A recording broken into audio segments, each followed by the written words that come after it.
Welcome to the Highly Sensitive Podcast. I'm Lauren LaSalle, and I'm a former therapist. I'm a highly sensitive person and a self-care and empowerment coach for highly sensitive people.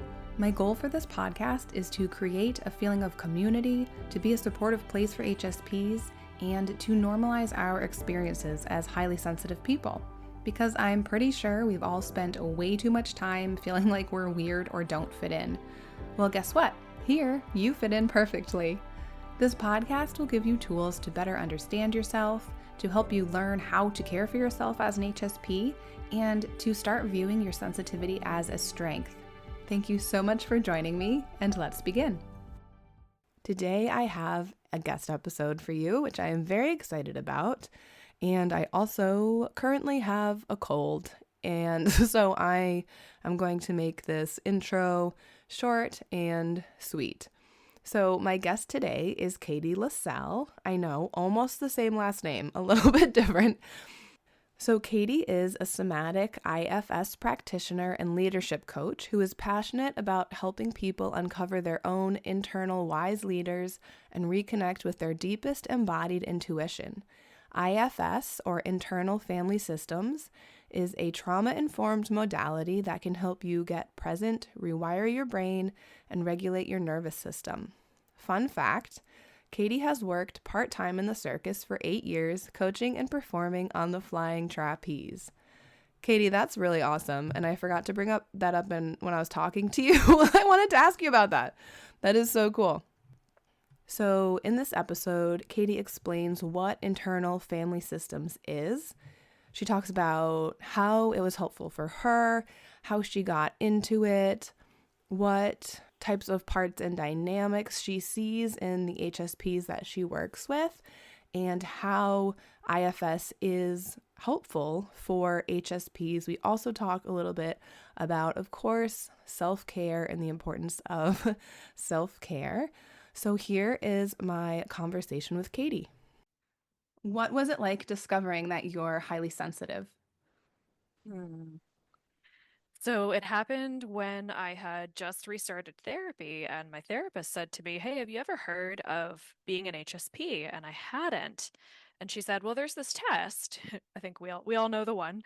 And she suggested that I go and take it, which I immediately did. And I remember not just overall feeling affirmed, but also all of the little pieces like caffeine sensitivity, just absolutely hating violence, startling easily, all of these little details that really felt so connecting and just really affirming even before I got to all of the reframes about sensitivity, right?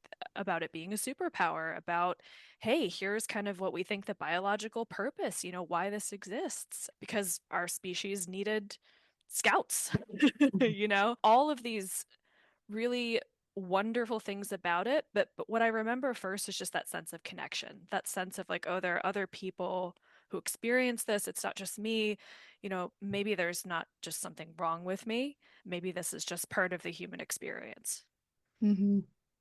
That's awesome. And do you remember like how long ago it was that you discovered this? Yeah, it was about 5 years ago. Oh, nice. So Yeah. both a decent amount of time and also not that long at the same time. Right. Yeah. Yeah. I feel like it definitely takes some time to like sort of sink in because initially I feel like I think everybody that I've talked to initially were like, yes, oh my gosh, this explains my life. And then after that, you're sort of like, okay. And it sort of like has to sink in a little bit and then you start figuring out like, so what does this mean? What do I need to do for myself now? Yeah, absolutely. And for me, this isn't everyone's experience, but I was also working through a lot of developmental trauma, complex PTSD at the same time. And there's a lot of overlap and understanding the nuances of, okay, what's kind of inherent and what are things that wired because of what happened to me. Like that was really tricky, interesting, something to be curious about, but also really tricky. And that was a part of the experience too, is understanding, okay, what's my inherent sensitivity? Really, what are my kind of like baseline needs and capacity versus what is some of this trauma recovery and detangling of that I'm going through. It's great that you had a therapist that knew about high sensitivity because I feel like that's so, so important for us because then they can help you sort of differentiate and see like what's the trauma, what's this, like how did being sensitive maybe have like an impact in the trauma. And I think it's so important because it's just such a big part of who we are, being highly sensitive, that I feel like any work we do, you have to take that into consideration. So I really wish all therapists knew about this because it really, really, I think, helps us to be able to actually heal in the way that we need to. Yeah, absolutely. I put it under kind of a bigger umbrella of being like neurodivergent affirming and understanding that a human is always an expert on their own experience, and we might need support and space held to really get to know our experience, especially if we've had to, mask or build these protections or really disconnect from our own experience over time. So that just continual honoring, because that's really what she did, is she just continually held space for, well, I don't know. It could be either. It could be Mhm. both. Like, what do you feel? Right. Yeah, that's awesome. I'm so glad you had a really positive experience in therapy because I know that's not always the case for everyone. And so when people do, it just makes me like exhale. Yeah, and I had a lot of not positive experiences before this particular therapist. I mean, Mm, I still see her. It's been almost 5 years, and there's reason why. But I agree. It really, the non-fancy word is it really sucks, yeah. when you go to therapy and you end up getting further gaslit or re-traumatized in a place that is supposed to be safe. Right. Yeah. And I think it probably deters so many people from finding a good therapist that is helpful for them and that they actually connect with too. So it's nice that you were able to do that. Yeah. So I work as a practitioner. I'm not a licensed mental health professional, but I do end up seeing, and I'm very explicit that I'm not a mental health professional. I'm not a therapist. What I do is not therapy, but I do end up seeing a lot of people who have had bad experiences in therapy. Mm. So I want to get into what you do because I'm so excited to hear about it and curious. So, what are the basics of internal family systems? Yeah. So IFS is a model that gives us a way to conceptualize kind of how we're wired. And it does that through what we call parts. And we kind of loosely categorize parts into three categories. Managers. So these are parts of us that kind of are tied to the ways that we protect ourselves proactively. So, for example, a manager that works really hard to kind of control your schedule or control your environment so that you don't get hit sensory burnout or sensory overwhelm. That might be an example. A firefighter, and that would be reactive protection. So that might be a protector who kind of dissociates you when you're stuck somewhere and it feels like too much. Like, maybe you're, I don't know, on an airplane or something like that, and you've really hit your limit, but you're stuck on the airplane for another 2 hours. There might be a reactive protector there that just kind of helps you disconnect so you can get through. And then exiles. And exiles are the parts of us that hold on to our sense of shame or really overwhelming experiences or feelings that when they happened, we really didn't have the capacity or the support to be with them. And what these managers and firefighters are doing is really trying to keep us from feeling that shame or other or fear or other overwhelming thing that at one point in time really was too much. And they might be holding on to burdens. For example, I'm too sensitive, I'm too much, I'm too needy, there's something bad or wrong about me. So, managers and firefighters fall under the umbrella of protectors, and then the exiles are also known kind of the wounded parts. I'm going to pause for a second, make sure that that all made sense. Yes, yeah, I've never heard about this before, so it's really interesting. Yeah. Oh, okay. I love that. Well, there's a couple important for an intro. So the overall kind of hope of IFS, and I intentionally don't use because it's really important in IFS to approach it without an agenda. Like you really are holding space for what's needed. You're not going in with this idea that you're fixing or that, that would actually indicate that a part was up in the practitioner or the therapist that had an agenda for the other person. So the overall hope is to help the system become less burdened and have more choice, effectively to like bring liberation to the system. It's analogous to I also study SE, and in SE, what we're trying to do is restore access to all of the different protections and states of the nervous system to kind of to restore fluidity and an ability to respond to what's actually happening in the present moment with all of the different things that humans have available to us, not just follow an old pattern or an old script based on something that happened before. And the way that IFS conceptualizes how we kind of do that work is by getting in touch with an energy that IFS calls self energy with a capital S. And that is kind of the simplest way to think about that is just a feeling of really being safe and grounded. It's not, self isn't a part. And it's really one of those things that's hard to explain and more easily experienced. But some of the ways that we might know that we have access to it are if we're feeling connected to other people, we're feeling a sense of calm, we're feeling curious, we're feeling compassionate towards ourselves and toward others. And when we're able to access that self energy and kind of hold that, and part of being with a practitioner or a therapist is that if that energy is not available, you're kind of borrowing practitioner's self energy while you kind of learn to get into touch with your own. And then it shifts from, oh, I am my big feelings or I am my beliefs about myself to I can be with them Mm. and support them. And kind of like being your own loving parent, parenting process, meeting all of your unmet needs, really insider understanding. So you can really be validated just in a no one external really can. And it's not at all to say that we don't need other people at all. It's just becoming your own primary caregiver and then knowing when you need to reach out to other people and it feels safe to do that. Hmm. That sounds like it's so helpful, especially for HSPs. So, what types of parts and dynamics do you often see in the HSPs you work with and in your own system? Yeah. So there is a lot of management that goes into masking. So how do you manage ahead of time your level of stimulation?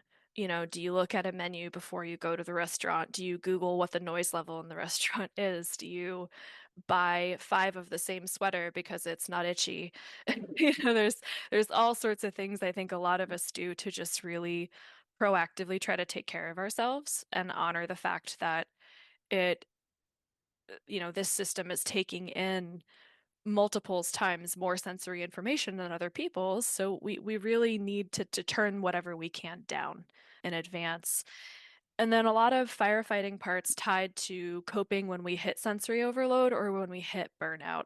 I mentioned dissociation, but there are also parts who, a lot of things, sometimes it's behavior we don't like. There are no bad parts, but sometimes there's behavior that we're not happy with, and things like exploding at a loved one because it's too much, right? And some of it just needs to come out because you're overwhelmed and you can't anymore.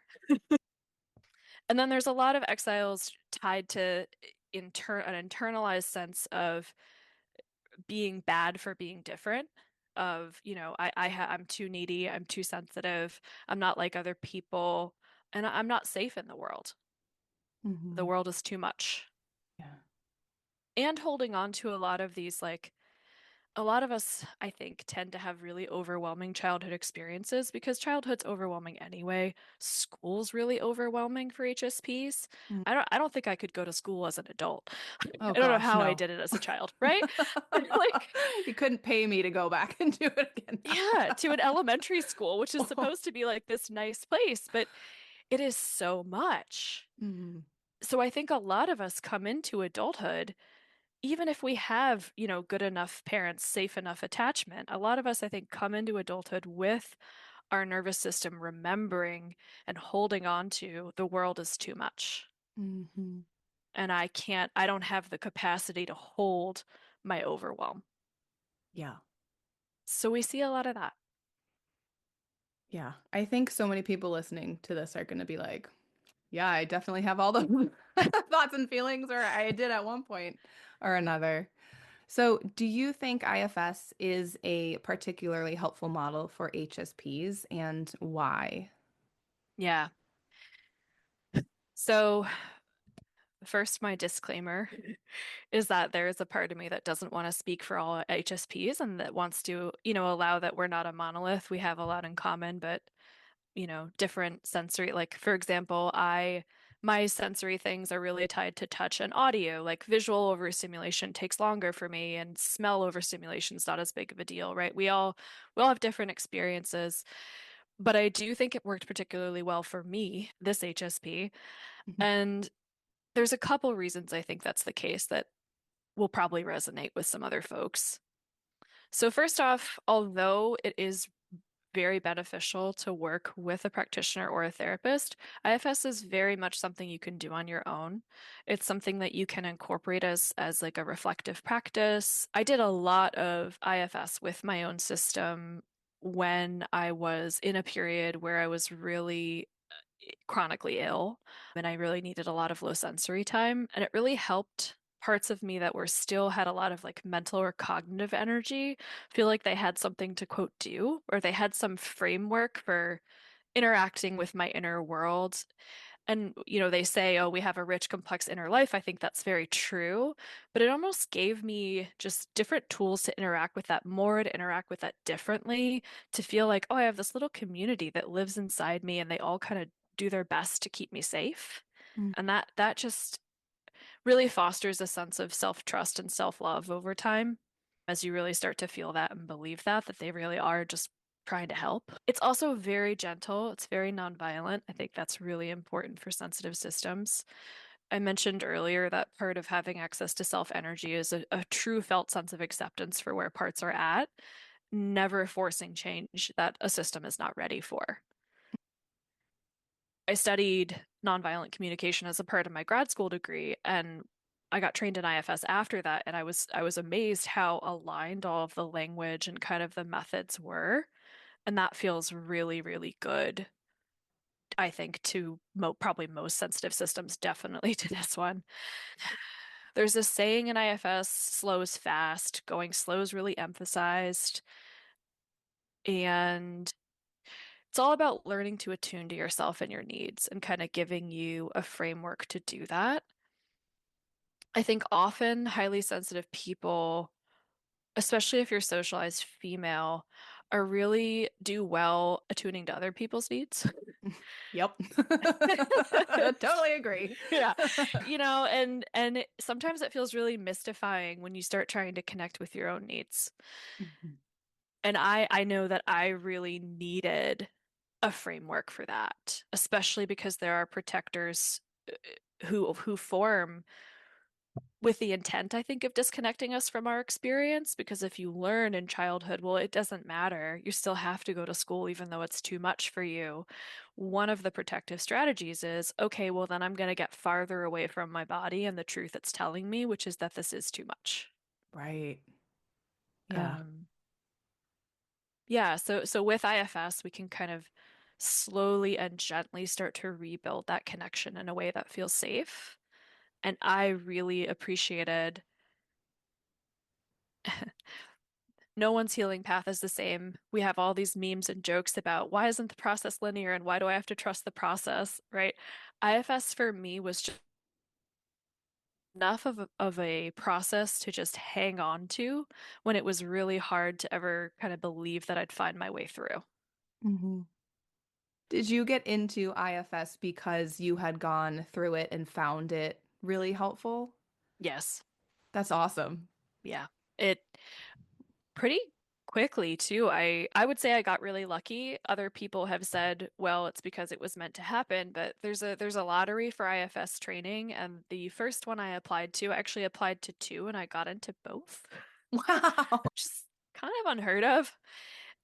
There are parts of me that are like, yes, it was meant to be, and there are other parts of me that are like, it's just coincidence. There's no Right. meant to be, right? Like again, IFS allowing for both those things to be true to my system at the same time, but regardless, like it happened almost immediately, and I had already been going down the rabbit hole with, reading all the books and listening to podcasts and doing the work with my therapist, doing the work in my own system. So I was really the training I learned so much from the training, and I already had a lot of foundations when the training started. hmm That's so cool. I love how so many HSPs, we go through so much shit sometimes. Mhm. Then we work through it and then we want to help other people work through it too. And I just think that's just so awesome. I don't know. I don't have a good word for it right now, but I think like that's one of the reasons why we are needed to be highly sensitive because we're the people that heal and then want to help other people heal too. And I think it's just such a great thing to be able to do that. So, Yeah, I think it's beautiful when you choose to mm, use your superpower to attune. yes. Um, and I think that's really important. It's been really important for me to examine, especially as I've gone through my healing process kind of in tandem with what I've been doing. Am I doing this because I feel obligated or because I feel like I owe something or because I'm used to being a caretaker, or am I doing it from an overflowing cup? hmm Because a lot of us are very good at it. We're very good at attuning because A, it's the default of the system, and B, it's how a lot of us learn how to adapt and survive in the world and get some of our needs met because it's a gift that we can kind of offer. So anyway, that might be a little bit of a trail, but it's just something I think about all the time. It is a beautiful thing, and I always want it for all of us to be coming from a place of choice. Yes. Yeah. Because if it's not, if it feels like obligation, then you are depleting your cup. But when you're able to have your cup full and then also be there for other people, that's like where you want to be.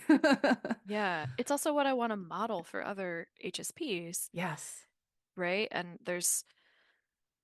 I also do leadership coaching, which is I won't get into why or how or whatever, but there's a saying that your being is more important than your doing in leadership coaching, and I think that's true for humans in general, right? We pick up on the state of our nervous systems that are nonverbal. So if I'm saying to you, well, it's really important to honor your needs, and it's okay that your needs are different, and then I'm not doing that myself, it's really going to ring false to you on some level.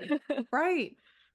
Yeah. Yeah. And I'm a self-care coach. So I'm like, Yep. really, I Yep. mean, obviously I want to practice what I preach, but yeah, if I am really not feeling well, I will say to a client, I'm so sorry, I need to cancel. I'm sick and I have to take care of myself. And I hope if you are feeling sick and we are scheduled to meet, then you will also reschedule because yeah, sometimes you need to do for you what you need to do for you. Absolutely. And I really do genuinely believe in the long term that is much better for your clients. Yes. Yeah. And I Yeah. think also now I would in the past have thought I said I would meet with them now, so I need to just push through it and be there, but I'm not going to be 100%. Maybe I'll be like 30%, and that is not helpful for them. So I think that's a huge thing that I learned is that being there for yourself is also, in a way, being there for other people too. Absolutely.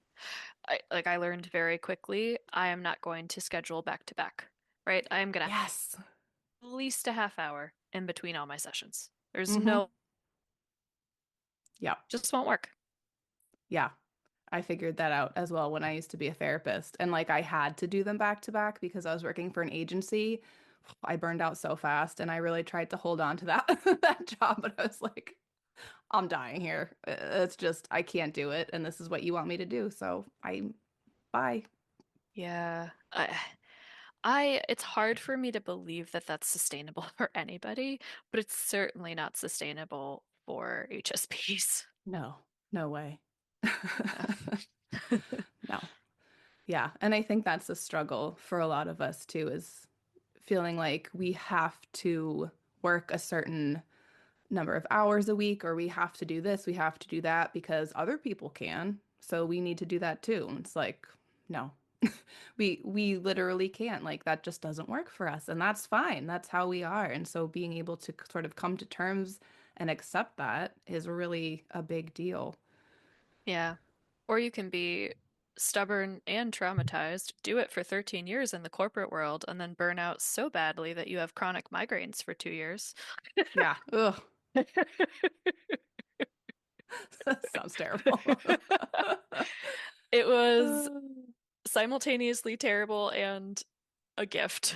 Yeah, yeah, I guess that's true. I mean, something's got to happen. I feel like something just eventually happens where you learn, like, I can't keep doing this. Right. Yeah. Your And body tells you. You just have to pay attention. yeah, and there's all sorts of good reasons why we wire to not pay attention. My hope Mhm. is that we get to a point of where we are safe enough that we can start to listen again. Yes. Um, and that's why part of why I say it was a gift and I was lucky is that part of the reason it came up is because I was at that point safe enough to start dealing with it all. Hmm. Yeah. Yeah. Well, is there anything else that you wanted to talk about that we haven't covered yet? Hmm. I think I think I might just want to bring up again how valuable I personally found IFS for delayering kind of like the Ouroboros, the snake eating its own tail of trauma and where it overlaps with all sorts of neurodivergence, but specifically here being highly sensitive.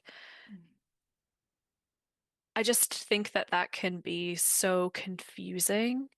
There are just so many nuances that I had to understand and get to about like, okay, what's me and what came, what's trauma related, what's a protection?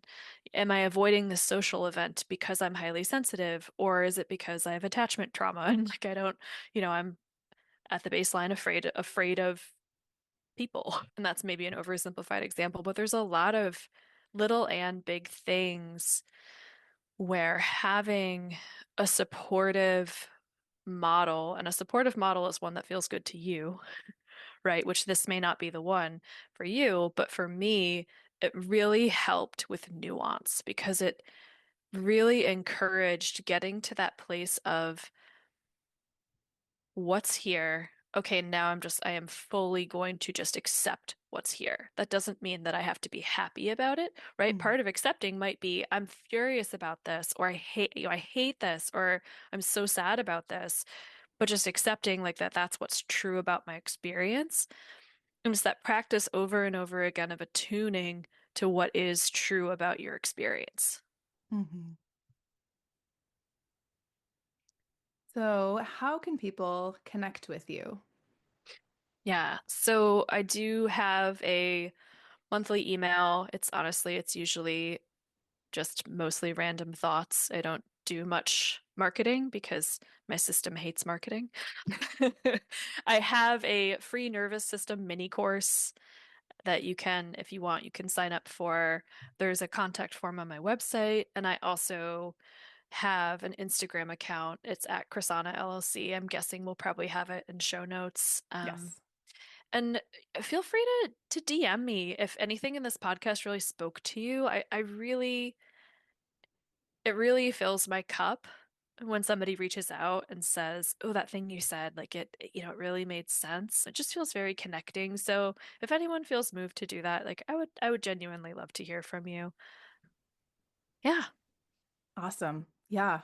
Yeah, it's great. I know that there have been people who have reached out to guests in the past, and I think I just love that. I mean, part of the podcast is to connect people. So, yeah, if you want to reach out, reach out. It'd be awesome. Well, Yeah. thank you so much for being here and bringing up a topic that I have, first of all, I didn't know anything about, and I did not have on the podcast before. So it's great. It's so cool how people just like everybody has something really unique to offer to bring here. So thank you so much. Yeah, absolutely. Thank you so much for having me. Thank you so much for listening to the Highly Sensitive Podcast. You can help support the podcast by taking a minute to rate and review it, share a favorite episode with a friend, or become a subscriber on Patreon at patreon.com/highlysensitivepodcast. Visit laurenlasallecoaching.com for free resources, information about my coaching programs, and to join my email list. You can connect with me on Instagram at selfcarewithlaurenlasalle or email me at lauren@laurenlasallecoaching.com.